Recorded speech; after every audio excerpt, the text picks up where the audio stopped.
Greetings and welcome back to room 303 in our Talks with Walt, as we are calling our readings to the deathbed edition of Walt Whitman's Leaves of Grass. We turn now to a little poem, Continuities, poem number 31 of the 58 of Sands at 70, and we're back to Whitman as philosopher. We're back to the great poem Eidolons at the very beginning of our study together. Now, our assumptions are that you've been following our stuff at learnstrong.net, down that left-hand side, Talks with Walt, our playlist, and then you've been with us from those inscription poems like Eidolons up to and including a set of introductory comments to Sands at 70, and then we just finished with Dead Tenor. Now, our Nortons will first of all let us know that there is a parenthetic right after the title. It is from a talk I had lately with a German spiritualist. And we're told that this poem was first published in the New York Herald of March 20th, 1888. Now, with that in mind, I just want to turn now to the poem, and I want to point out all of the trinities, or the threes, of this poem. By the way, continuities only gets used one time in Leaves of Grass as a word, and it is right here. Now, there's going to be a lot of Song of Myself 6, so you can go back and study what we had to say there to hear how this will be played out again. Nothing is ever really lost or can be lost. No birth, identity, form, no object of the world, nor life, nor force, nor any visible thing. Appearance must not foil, nor shifted sphere confuse thy brain. Ample are time and space, ample the fields of nature. The body sluggish, aged, cold, the embers left from earlier fires, the light in the eye grown dim, shall dully flame again. The sun now low in the west rises for mornings and for noons continual. To frozen clods ever the spring's invisible law returns, with grass and flowers, summer fruits and corn. I'll start at the end. Do you remember, we've said this so many times, how Whitman always comes back to the land. He always comes back to the earth. In this case, of course, he comes back to the leaves of grass, right? So let's go to work. He begins with nothing. Of course, it makes us think of our Shakespeare's Lear, nothing comes of nothing.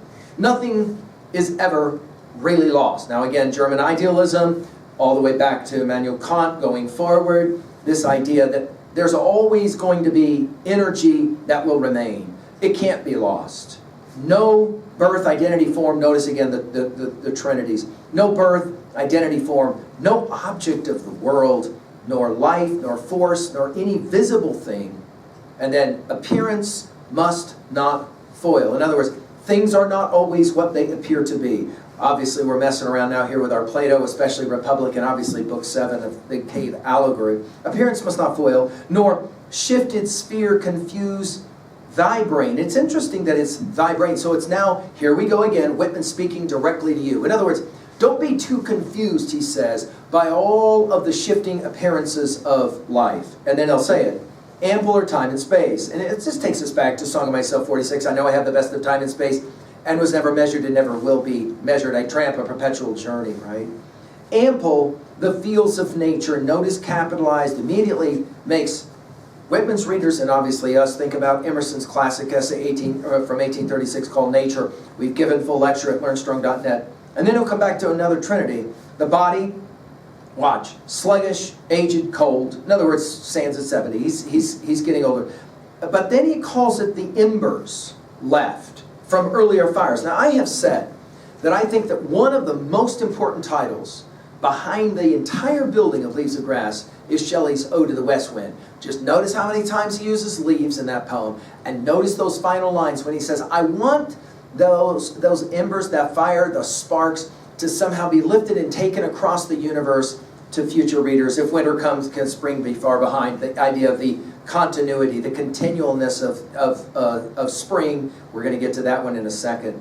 Now he says that the sun, now low in the west, rises for mornings and for noons. And now we're to continuities, as in continual. In other words, everything is about circles, right? Everything is about cycles. And then he uses this interesting phrase, to frozen clods. This will take us back to Song of Myself 36. The soggy clods shall become lovers. Clods, ever the spring's invisible law returns. And again, this takes us right back to Shelley's Ode to the West Wind. And then he's got to use grass. I love it. And flowers, and summer fruits and corn.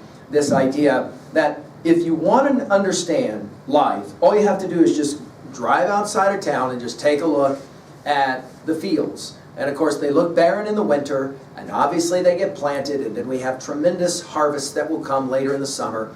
And that is the human existence. In other words, at 2a, life always goes on. It's cyclical, powerfully cyclical. At 2b, again, notice all the trinities here, and a lot was made about this when these poems were originally published, that Whitman is playing around with Christian ideology, and especially the trinities, as he plays very subtly with philosophy.